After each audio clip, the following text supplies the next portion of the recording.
Hello everyone, welcome to the civil point institute. Continue करते हैं environmental engineering. Lecture 9 तक हमने डिस्कस कर लिए थे। लेक्चर 9 में देखे थे जो भी पीएच है, एल्कलिनिटी है, हार्डनेस है, उसके जो भी न्यूमेरिकल प्रॉब्लम है, कॉन्सेप्ट को देख लिए थे। वाटर क्वालिटी पैरामीटर का जो अपना केमिकल वाटर क्वालिटी पैरामीटर है बहुत अच्छे से कंप्लीट कर लिए हैं। उसको अच्छे से पढ़ के नोट्स बना लीजिए और क्वेश्चन को फॉलो कर लीजिए। ठीक है, बहुत सारे क्वेश्चन ऑलरेडी हमने करवा भी दिए हैं। क्वेश्चन आपको भी करने हैं, जितने यूथ कंपटीशन टाइम में दिए हुए सारे के सारे क्वेश्चन करने हैं। कोई प्रॉब्लम आती है क्वेश्चन करने में, देन आपको व्हाट्सअप करना है। ठीक है, क्वेश्चन को रखे नहीं रहना है। अब हम पढ़ेंगे लास्ट वाला बायोलॉजिकल वाटर क्वालिटी पैरामीटर। ये भी ज़्यादा इंपॉर्टेंट नहीं है, लेकिन एक दो बार क्वेश्चन आए हुए हैं, तो उन सारे टॉपिक को थोड़ा सा हम टच कर लेते हैं। Biological water quality parameter. अच्छा, क्वालिटी पैरामीटर क्या होते थे? वो सारे पैरामीटर जो कि हमें चेक करने पड़ते हैं वाटर ट्रीटमेंट प्लांट में पानी को सप्लाई करने से पहले। वाटर ट्रीटमेंट प्लांट में पानी को सप्लाई करने से पहले पैरामीटर को चेक करने होते हैं, क्योंकि हमें देखना पड़ता है कि एक्चुअल में पानी में क्या क्या प्रॉब्लम है। उसके अकॉर्डिंग हम क्या करते हैं, बहुत सारी ट्रीटमेंट यूनिट लगाते हैं वाटर ट्रीटमेंट प्लांट में और पानी को साफ करते हैं। ठीक है, तो बायोलॉजिकल वाटर क्वालिटी पैरामीटर क्या होते हैं? बायोलॉजिकल, इसमें कुछ जीव जंतुओं वाली बात होगी, बायोलॉजी से रिलेटेड है इन्हीं। यहाँ पास क्या लिखा हुआ है, एक हमारे पास एक कंटेनर है। ठीक है, एक कंटेनर है, किसी रिवर से हम पानी लाते हैं। मान के चलो कोई रिवर थी, रिवर से हमने पानी लाया और इस कंटेनर या फिर जार में पानी को डाल दिए। इस पानी में डालने के बाद पता चला कि इसमें बहुत सारे माइक्रो ऑर्गेनिज्म भी हैं। इस पानी में बहुत सारे माइक्रो ऑर्गेनिज्म भी हैं, जो मैं आपको दिखा रहा हूँ रेड कलर से। बहुत सारे माइक्रो ऑर्गेनिज्म भी हैं। तो इन माइक्रो ऑर्गेनिज्म से हमें क्या प्रॉब्लम होगी? जितने भी माइक्रो ऑर्गेनिज्म हैं, ये क्या करते हैं? डिसीज क्रिएट करते हैं, बीमारी पैदा करते हैं, और इन्हें बोलते हैं पाथोजेंस। क्या बोलते हैं? पाथोजेंस। इस जार के अंदर पानी भरा हुआ है और इसमें जितने भी आपको माइक्रो ऑर्गेनिज्म दिख रहे हैं ना, ब्लैक कलर से, रेड कलर से, ठीक है, ये सारे के सारे जो माइक्रो ऑर्गेनिज्म होते हैं बीमारी पैदा करने वाले होते हैं। इसलिए जो जिस पानी में माइक्रो ऑर्गेनिज्म है, ऐसे पानी को हम सप्लाई नहीं कर सकते पीने के लिए, क्योंकि लोग बीमार पड़ेंगे। तो हमें एक अच्छा पानी सप्लाई करना है ना, मैंने बोला था स्टार्टिंग में ही कि हमें सुटेबल वाटर सप्लाई करना है ताकि जनता उसको उपयोग कर सके। अब जो माइक्रो ऑर्गेनिज्म इस कंटेनर के अंदर है, फिर क्या बोलते हैं? इनको बोलते हैं पाथोजेंस। क्या बोलते हैं? पाथोजेंस। जितने भी यहाँ पर माइक्रो ऑर्गेनिज्म है इस कंटेनर के अंदर, ये सब बीमारी पैदा करने वाले, इसको बोलते हैं पाथोजेंस। क्या बोलते हैं? पाथोजेंस। पाथोजेंस ये क्या होते हैं? डिसीज काजिंग माइक्रो ऑर्गेनिज्म होते हैं। डिसीज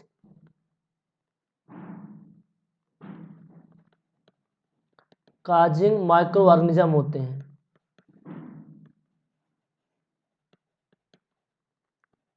ठीक है, डिसीज काजिंग माइक्रो ऑर्गेनिज्म होते हैं। अब इसमें से इन माइक्रो ऑर्गेनिज्म में कौन कौन आते हैं? एक बीमारी पैदा भी करते हैं, साथ के साथ ये बीमारी को ट्रांसफर भी करते हैं। बीमारी पैदा भी करते हैं, बीमारी को ट्रांसफर भी करते हैं। इनमें कौन कौन से आ जाते हैं? जैसे आपका आ जाता है बैक्टीरिया, बैक्टीरिया, वायरस, प्रोटोजुआ, और आपका आ जाता है helminths. HELMINTHF, helminths. Bacteria, virus, protozoa, helminths. ये जो चारों आपके माइक्रो ऑर्गेनिज्म है, इन्हीं को बोलते हैं पाथोजेंस। तो वही पूछे व्हाट इज पाथोजेंस, तो भाई बैक्टीरिया, वायरस, प्रोटोजोआ, हेलमिंथिस, इन चारों को ही बोलते हैं पाथोजेंस। क्या बोलते हैं? पाथोजेंस। ये बीमारी पैदा भी करते हैं और बीमारी को ट्रांसफर भी करते हैं, तो इनके बारे में जानना बहुत ज़रूरी है। चलो पहले बैक्टीरिया के बारे में जान लेते हैं। जब इनके बारे में जानेंगे तभी तो इनको रिमूव करेंगे पानी से, और पानी को एक अच्छा वाटर आपको सप्लाई करेंगे पीने के लिए। तो बैक्टीरिया कितने टाइप के होते हैं इसके बारे में जान लेते हैं। बैक्टीरिया क्या बोलते हैं? जीवाणु। क्या बोलते हैं? जीवाणु। ठीक है, माइक्रो ऑर्गेनिज्म का मतलब होता है सूक्ष्म जीव। ठीक है, और बैक्टीरिया को हिंदी में बोलते हैं जीवाणु। बैक्टीरिया इसको क्या बोलते हैं? जीवाणु। ये कितने टाइप के होते हैं बैक्टीरिया, थोड़ा सा इनके बारे में जान लेते हैं। शेप के आधार पर हम देखें, शेप के आधार पर बैक्टीरिया का यदि हम देखें तो 4 टाइप के होते हैं। कितने टाइप के होते हैं? 4 टाइप्स के होते हैं। कितने टाइप के? 4 टाइप्स के। जो पहला टाइप आपका होता है स्फेरिकल, स्फेरिकल, और इसको बोलते हैं कोकफ। क्या बोलते हैं? कोकफ। अच्छे से आप लोग लिख लीजिए, कोकफ। दूसरा आपका होता है स्फेरिकल। दूसरे टाइप का जो बैक्टीरिया होता है शेप के आधार पर, रॉड शेप्ड का बैक्टीरिया, रॉड शेप्ड। तीसरा आपका होता है कामा शेप।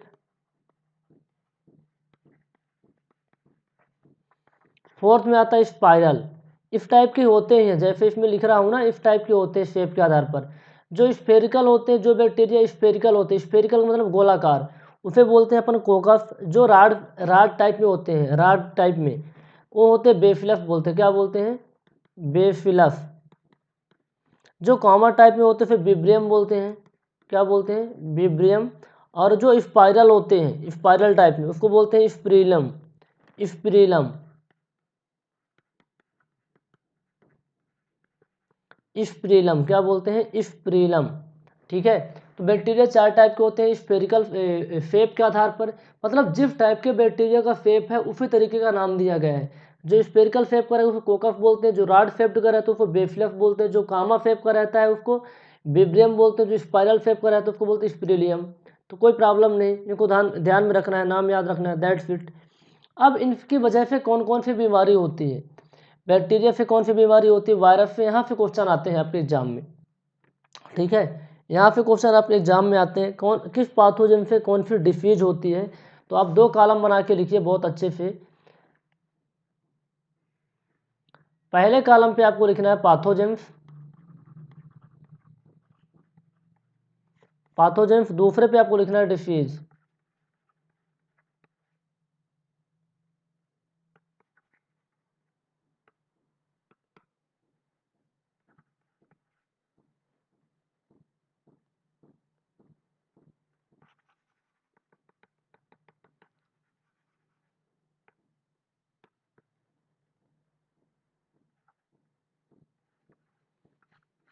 पहले कॉलम में पाथोजेंस, दूसरे पे लिखना है डिसीज। किस पाथोजन से कौन सी डिसीज होती है?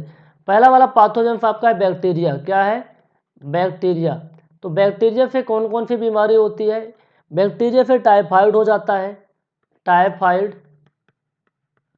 टाइफाइड को क्या बोलते हैं? जिसमें बहुत ज़्यादा से फीवर आता है। ठीक है, मैं आपको रियल में बताऊं, हमें 4 साल कंटिन्यू टाइफाइड हुआ है। टाइफाइड के बारे में सब कुछ हमें, हिस्ट्री ज्योग्राफी सब कुछ पता है, लेकिन आपको जो मैं पढ़ा रहा हूँ ना, आपको अगेन ना हो, इसलिए पानी को हमेशा बॉयल करके पिएं, साफ सफाई का ध्यान रखें। ये सब चीज़ें रखते थे, फिर भी पता नहीं कैसे कैसे हो गया था।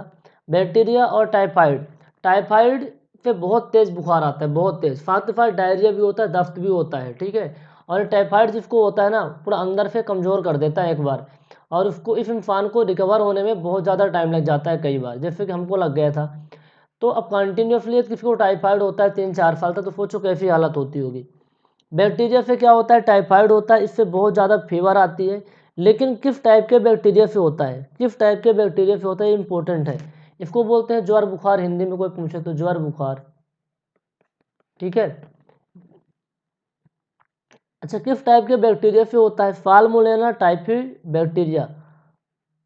Salmonella typhi bacteria.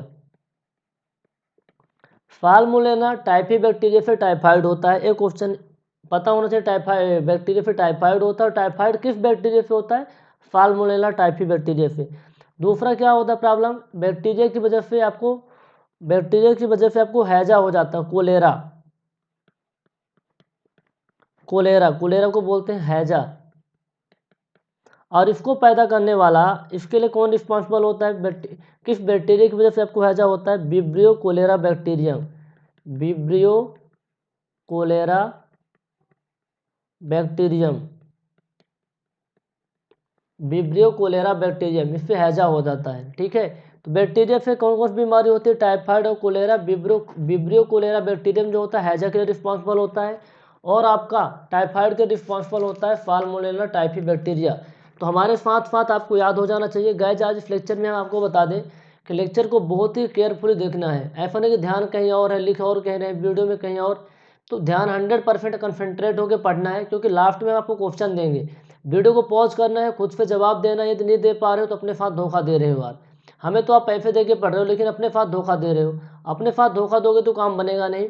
लास्ट में क्वेश्चन भी करेंगे, साथ के साथ सब कुछ याद हो जाना चाहिए। बैक्टीरिया फिर टाइफाइड होता है और कोलेरा होता है। टाइफाइड के लिए साल्मोनेला टाइफी बैक्टीरिया रिस्पॉन्सिबल होता है, कोलेरा के लिए विब्रियो कोलेरा बैक्टीरियम। इस वीडियो को आप ऑफलाइन देख रहे हो, ठीक है ना, रिकॉर्डेड वीडियो को पॉज कर करके साथ साथ में याद करते चलो, लिख लिख के प्रैक्टिस करते चलो। क्योंकि वीडियो के बाद आपको ऐसा नहीं होना चाहिए कि आज मैंने पढ़ा और रिवाइज नहीं किया, आपको याद हो जाना चाहिए। दूसरा है आपका वायरस। वायरस वायरस के बारे में कहानी ये है कि थोड़ा सा बताता हूँ वायरस के बारे में कहानी। जब वायरस इन्वायरमेंट में रहता है, ठीक है, ऐसे तो मरा हुआ रहता है, ठीक है। जब वायरस हमारे बॉडी के अंदर जाता है, हमारे बॉडी के अंदर जाता है, तब वो जिंदा होता है और अपना काम स्टार्ट करता है। जैसे कोरोना वायरस ऐसे बहुत सारे वायरस हैं। तो जनरली जो वायरस की कई टाइप की प्रजातियाँ होती हैं, उनमें कोविड एक प्रजाति है वायरस की। तो वायरस जब इन्वायरमेंट में रहता है तो बिल्कुल भी एक्टिविटी जीरो होती है। जब किसी एनिमल के, किसी ह्यूमन के बॉडी में जाता है तब काम स्टार्ट करता है। तो वायरस से दो टाइप की प्रॉब्लम होती है जनरली। जॉइंडिस, जॉइंडिस किसको बोलते हैं? पीलिया को। जॉइंडिस यानी पीलिया। और इससे सबसे ज़्यादा प्रॉब्लम किसमें होती है? ये आपको लीवर को डैमेज करता है। किसको? लीवर को डैमेज करता है। तो एक बार क्वेश्चन आया हुआ था कि जॉइंडिस से किस पार्ट को ज़्यादा प्रॉब्लम होती है? लीवर को। अच्छा, जॉइंडिस किस वायरस की वजह से होता है? Hepatitis virus. Hepatitis virus. तो फिर जो प्रॉब्लम होती है जॉइंडिस की वजह से, वो प्रॉब्लम क्या होती है आपकी? पोलियो हो जाती है। पोलियो। इसके लिए पोलियो माइलिटिस रिस्पॉन्सिबल होता है। पोलियो माइलिटिस, ये तो भूलेगा नहीं, आप टिक करने में आसान है। पोलियो से नाम है, पोलियो माइलिटिस, ठीक है। तीसरा आपका है प्रोटोजोआ। प्रोटोजोआ से कौन सी बीमारी होती है? प्रोटोजोआ की वजह से कौन सी बीमारी होती है? प्रोटोजोआ की वजह से होता है आपका अमोइबिक डाइसेंट्री एक होता है। अमोइबिक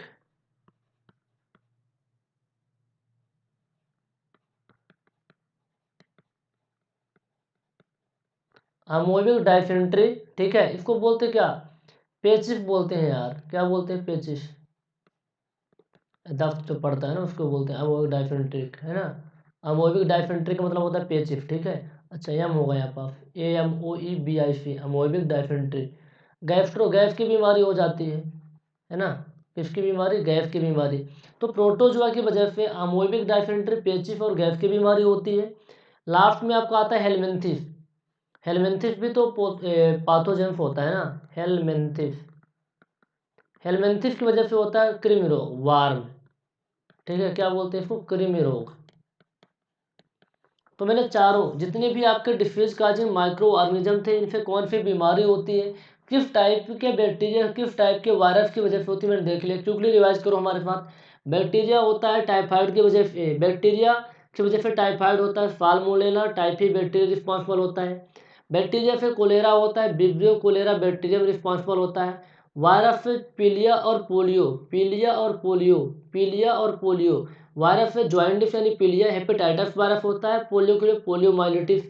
प्रोटोजोआ से पेचिस की प्रॉब्लम होती है और गैस की प्रॉब्लम होती है, that is known as amoebic dysentery gastro. Helminths से कृमि रोग होता है। कृमि रोग क्या होता है? जो पूरा बॉडी है ना, बॉडी पे मतलब पूरे शरीर पे खुजली खुजली सी हो जाती है। पूरा जो आपके लेयर होती है ना, ऊपर की जो चमड़ी होती है पूरा, आप एक बार डायग्राम देखोगे ना इंटरनेट में, समझ में आ जाएगा किस तरीके से कृमि रोग होता है, ठीक है। बहुत ज़्यादा खुजली होती है और वो ट्रांसफर होता है एक एक व्यक्ति से दूसरे व्यक्ति के ऊपर। वो हेलमिंथिस नाम का जो माइक्रो ऑर्गेनिज्म होता है उसकी वजह से होती है। तो ये सारी चीज़ें क्लियर हो गई। अच्छा, कृमि रोग के बारे में थोड़ा सा प्रकाश डाल देता हूँ, और क्वेश्चन आ सकता है आपके कृमि रोग के बारे में, तो नोट करके लिख लीजिएगा, नोट करके। कृमि रोग को एक बोले तो इसको बोलते हैं गुनिया वार्म डिसीज। गुनिया वार्म,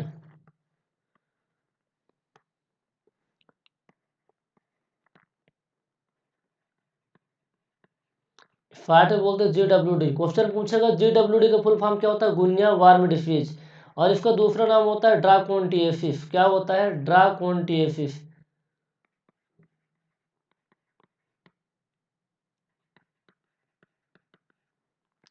ड्राकोन्टिएसिस इसका दूसरा नाम होता है। अच्छा, तो ये किसकी वजह से होता है? क्वेश्चन पूछेगा भैया कि GWD गुनिया वार्म डिसीज किसकी वजह से होता है? हेलमिंथिस की वजह से होता है। अच्छा, जो ड्रंक ये होता कैसे है? दरअसल जो पीने वाला पानी होता है ना, यदि उसमें कंटामिनेशन है, प्रदूषण है, ड्रिंकिंग वाटर में यदि कंटामिनेशन है तब ये प्रॉब्लम होती है। किसमें?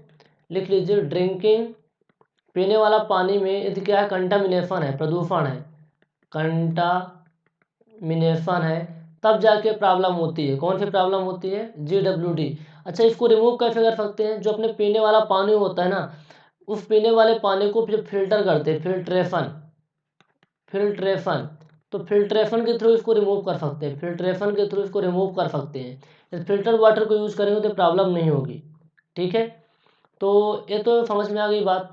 क्या बात समझ में आ गई? कि जो गुनिया वार्म डिसीज होती है, पीने वाले पानी के प्रदूषित होने की वजह से होती है, इसको रिमूव करने के लिए फिल्ट्रेशन करना पड़ता है। क्वेश्चन आएगा कि how we can remove guinea worm disease, तो ऑप्शन में फिल्ट्रेशन को टिक करना है। किसको? फिल्ट्रेशन को टिक करना है। अब जितने तुम ऊपर पाथोजेंस पढ़े हो, बैक्टीरिया, वायरस, प्रोटोजोआ, हेलमिंथिस, ये पानी में तो है, आपने पता कर लिया कि पानी में एक्सेस अमाउंट में है और इससे बीमारी पैदा होगी, इस तरह की बीमारी हो सकती है। तो इसको रिमूव करोगे कि वैसे पानी सप्लाई कर दोगे? जब वैसे ही पानी सप्लाई करना था आपको, तो मतलब क्या था चेक करने का? क्यों आपने चेक किया कि बैक्टीरिया, वायरस, प्रोटोजोआ, हेलमिंथिस पानी में कितनी मात्रा में है? क्यों किया था? नहीं भैया, उसको हमें रिमूव करना होगा। तो कैसे रिमूव करोगे? उसके लिए करते हैं क्लोरिनेशन। क्या करते हैं? क्लोरिनेशन। क्लोरिनेशन क्या होता है? क्लोरिनेशन में कुछ भी नहीं करते, इसको हम यूज करते हैं पाथोजेंस को मारने के लिए। क्या करते हैं? क्लोरिनेशन में क्लोरीन डालते हैं पानी के अंदर, किसको मारने के लिए? पाथोजेंस को मारने के लिए। क्लोरिनेशन इज यूज्ड टू किल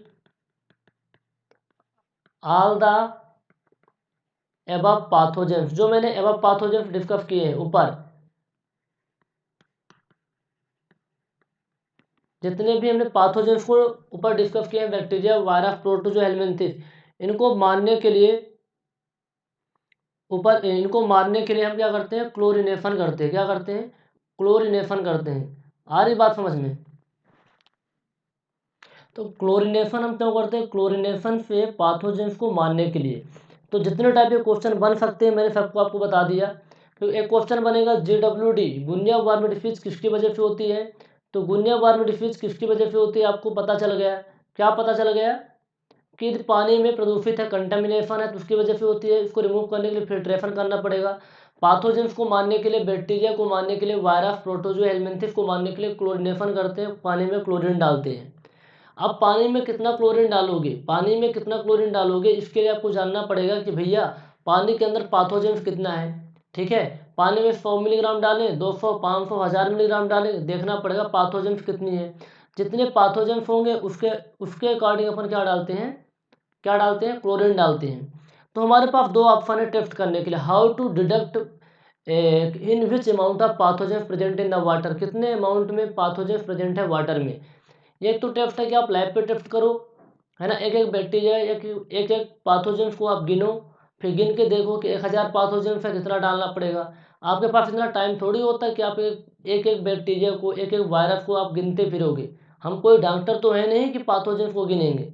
हम क्या करते हैं ना, एक तरीका अपनाते हैं, स्मार्ट तरीका होता है। हम क्या करते हैं? कोलिफॉर्म बैक्टीरिया को डिटेक्ट कर लेते हैं। क्या करते हैं? कोलिफॉर्म बैक्टीरिया होता है, इसको डिटेक्ट कर लेते हैं और इसके बेसिस पे, कोलिफॉर्म बैक्टीरिया को डिटेक्ट करते हैं और इसके बेसिस पे हम देख लेते हैं पानी के अंदर कितना बैक्टीरिया है। लेकिन डेप्थ में हम आपको नहीं पढ़ाने वाला हूँ व्यापम के लिए। ठीक है, यहाँ पे इतना क्वेश्चन आएगा कि जो मैंने आपको बताया, और लास्ट में आ सकता है कौन से बैक्टीरिया को काउंट किया जाता है? कोलिफॉर्म बैक्टीरिया को। अच्छा, कोलिफॉर्म बैक्टीरिया के बारे में कुछ और जान लीजिए आप। कोलिफॉर्म बैक्टीरिया के दो नाम होते हैं, एक होता है ई कोलाई और दूसरा नाम होता है बी कोलाई। ए कोलाई और बी कोलाई नाम होता है। ठीक है, और जो कोलिफॉर्म बैक्टीरिया होता है वो रॉड शेप्ड का होता है। किस टाइप का होता है? रॉड शेप्ड का होता है, रॉड शेप्ड का होता है बैक्टीरिया। ठीक है, इसके बारे में इतना ही जानना जरूरी था, इसके अलावा कुछ भी जानने की जरूरत नहीं है आपको दूर दूर तक। अब इसके लिए है कि हम कौन कौन से टेस्ट करते हैं, कौन कौन से टेस्ट करते हैं, यहाँ पे क्वेश्चन आएगा तो उन टेस्ट के आप नाम लिख लीजिए, उन टेस्ट के आप नाम लिख लीजिए। यदि क्वेश्चन आएगा तो आप टिक कर देना। लेकिन एक क्वेश्चन और आपके एग्जाम में आ सकता है, इस चीज़ को आपको लिखना है। मैं बोल रहा हूँ कि आपने जितने भी क्वालिटी पैरामीटर पढ़े हैं, तो सबसे इम्पोर्टेंट क्वालिटी पैरामीटर कौन सा है ड्रिंकिंग वाटर के लिए? The most important water quality parameter for domestic use of water, domestic में अपना ड्रिंकिंग वाटर भी आ जाता है, वो होता है आपका कोलिफॉर्म, है ना, कोलिफॉर्म ग्रुप ऑफ ऑर्गेनिज्म या फिर बैक्टीरिया। मैं लिख देता हूँ, the most important the most important water quality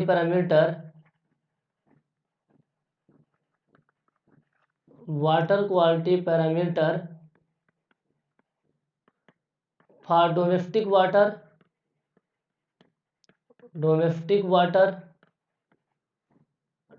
use of water लिख सकते हैं। Domestic use of water is, फिर बोलते हैं क्वालिफॉर्म। क्या बोलते हैं?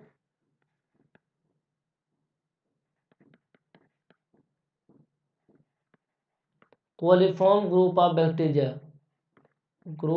बैक्टीरिया,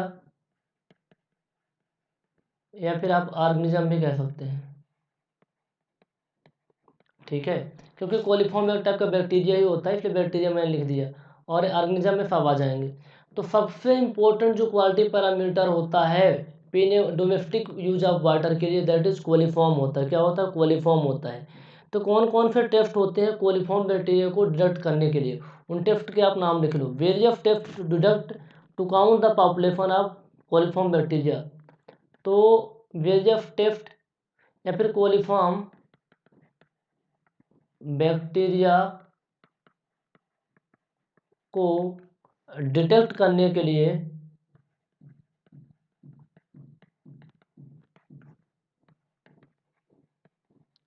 किए जाने वाले टेस्ट, थोड़ा हिंदी लिखते हैं तो अच्छा रहेगा। कौन कौन से टेस्ट होते हैं? पहला जो टेस्ट होता है आपका वो होता है मेम्ब्रेन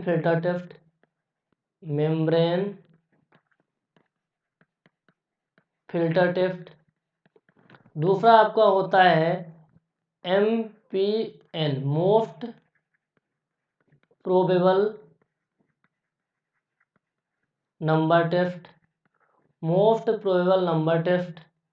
ठीक है। तीसरा होता है आपका कोलिफॉर्म इंडेक्स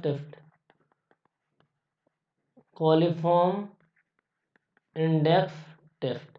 तो ध्यान में रखिएगा, membrane filter test, most probable number test और कोलिफॉर्म इंडेक्स टेस्ट। ठीक है, और बस इसका इतना ध्यान में रखिए, आपका काम हो जाएगा। यहीं से आपके क्वेश्चन बनने वाले हैं। इसके अलावा इसमें कुछ पढ़ने की जरूरत नहीं है, क्वेश्चन आप फॉलो कर लीजिए। ठीक है, तो अपना अगला चैप्टर स्टार्ट हो जाएगा फिर कौन सा? वाटर ट्रीटमेंट प्लांट वाला। Okay, thank you so much, have a nice day.